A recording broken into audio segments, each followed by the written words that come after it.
Sir, Aadhav Arjuna Delhi பயணம், ஹேமமாலினியும் கூடவே சென்றிருக்காங்க. என்ன நடக்குது? இந்த விஜயினுடைய கரூர் துயரத்திற்கு பிறகு பெரிய அளவிலான மாற்றங்கள் தாவேக்கால நடக்குதா? இல்ல, அருமையான கேள்வி. விஜய் கரூர் சோகத்திற்கு பிறகு தாவேக்காவில் பல அதிரடி மாற்றங்கள், பல அதிர்ச்சிகள்.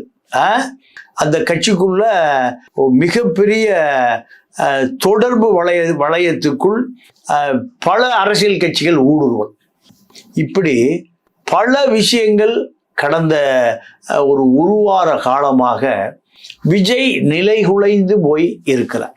என்னன்னா, நீங்க கரூர் மாவட்ட செயலாளர் சுவிட்ச் ஆஃப் பண்ணிட்டு இன்று வரை தொடர்பில் இல்லை.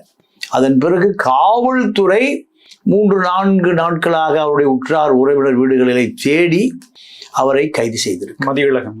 மதியழகன். அப்போ புஷி ஆனந்த் அதே போல சுவிட்ச் ஆஃப் பண்ணிட்டார். தலைமறைவுனே வருது. ஆமா, ஏற்காடுல இருக்காரு. இப்போ ஏற்காடுல இருந்து பாண்டிச்சேரி நோக்கி போயிட்டு இருக்காரு. இதுதான். அப்போ இவர்கள் எல்லாம் ஒரு அரசியல் கட்சியை சார்ந்தவர்களே அல்ல.